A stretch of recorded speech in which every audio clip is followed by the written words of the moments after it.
What's up, Bonnet family? Mike Lindsley back with you, an ML Sports Take brought to you by our good friends over at Welch & Company Jewelers and Stumble and Monkey Brewing Company. The Bonnies fall at George Mason, and like I called after the shellacking of Rhode Island at the RC, that they would definitely lose at least one of the next two on the road. They're going to lose at least a few games until the end of the year on the road. And this season, again, this is why I know it's hard for a lot of us to not get emotionally involved, but like, I can't dive in fully because it's just going to be like this, and I've accepted it at this point.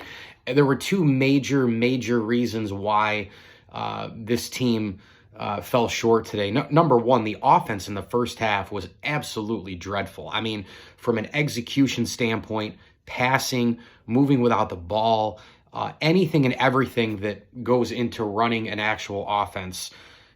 Inbounding the ball and then finally putting the ball in the hoop, right? I mean, it's like tee to green.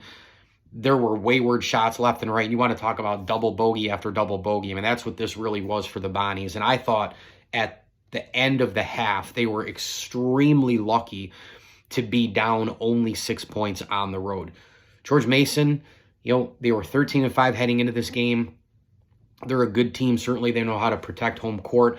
They improved to 14-5. They're now 3-3 in conference. But that's what a lot of this conference is going to be. I mean, there's a lot of teams, right in that bunch, like the Bonnies, like George Mason, and all the rest. And you protect home court, and you do it 2 extra times in another team. Or in the particular case of the Bonnies, for example, I guess Mason too. I guess everybody, but maybe it's. You win that extra road game or two, right? That makes you jump a couple spots in the standings, that maybe gets you to a point where you can get a double bye and make a run in the A-10. But I just thought the offense was dreadful in the first half, without a doubt.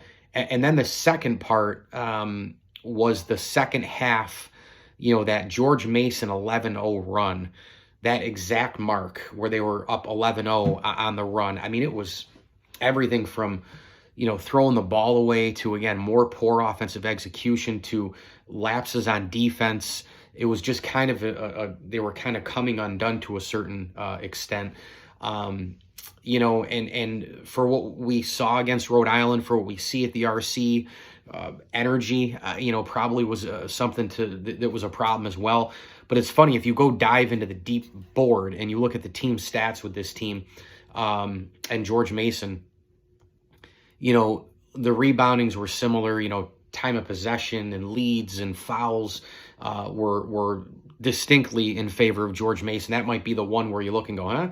But here's the thing. George Mason had 23 shot attempts from the free throw line compared to 12. They basically doubled up the Bonnies, but they only made 16 of them. They only made 5 more free throws than the Bonnies because the Bonnies were almost perfect, going 11 for 12.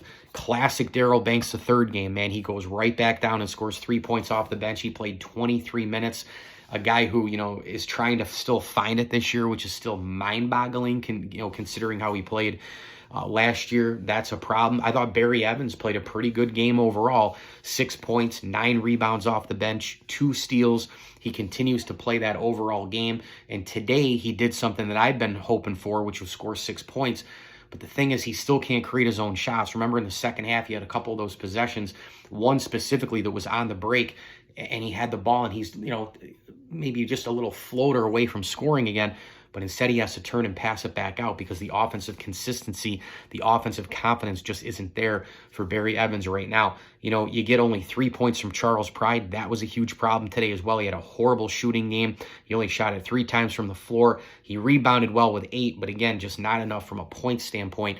When you look at this offense, the starting 5, really what you have to have is Adams, Pride, and Venning are your big 3 dudes. And, now with Flowers in the starting lineup here today, he's the spark plug guy that's off the bench. He gives you 8 today. Sometimes he gives you 12 to 14 if he's more of that energy guy off the bench.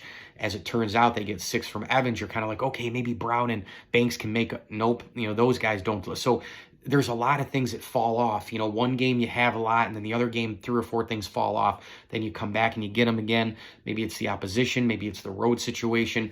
You're a little bit off that day. Whatever the case may be, like, this team just can't put it all together for maybe 4 or 5 games in a row, in my opinion. I've seen enough at this point. 16 games in, they're going to win a couple games at the RC. Maybe you can steal one against Dayton. I have no idea, but this is not an at-large team. Clearly, this is a middle-of-the-road A10 team that you're hoping gets hot in New York and goes and wins the tournament to get an automatic. I mean, that's basically where we're at. This team has too many inconsistent players.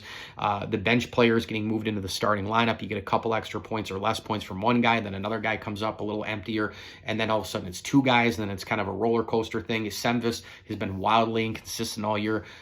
One game he gives you 4 points but 8 rebounds. The next game he gives you 7 and then 2.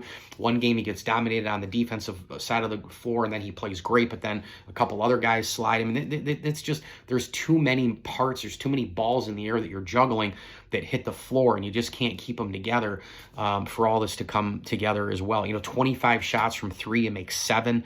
You had a really, really, really shitty game shooting the ball. Overall, you go 21 of 59. So those were just some of the takeaways for me. And, again, this team is now 11-6 overall. They're 2-3 in conference. I don't know what the right rotation is anymore. I have no idea who the right guys are coming off the bench, because I think Flowers should probably start because he's a better player than Banks, but then he starts and maybe it's a different mindset. I'm not sure. I don't feel good going into Duquesne, but who knows? Probably they'll win that game because they lost today, because that's the way it goes. You got St. Joe's at home. You got VCU at home. Again, I just don't see a 4, 5, 6 game winning streak in this team unless you can pull it off starting maybe like after Dayton, or if you beat Dayton, you've got UMass at home, Duquesne at home, at Fordham, then home for Davidson, at LaSalle. Maybe that stretch you can put together 4 or 5 in a row. But again, it won't matter when you look at large. The only thing that matters here is trying to improve early to mid-Feb going into that March slate, getting the best buy you can in the tournament, and then trying to win your conference to get an automatic bid. But I've pretty much seen as much as I can out of this team at this particular point.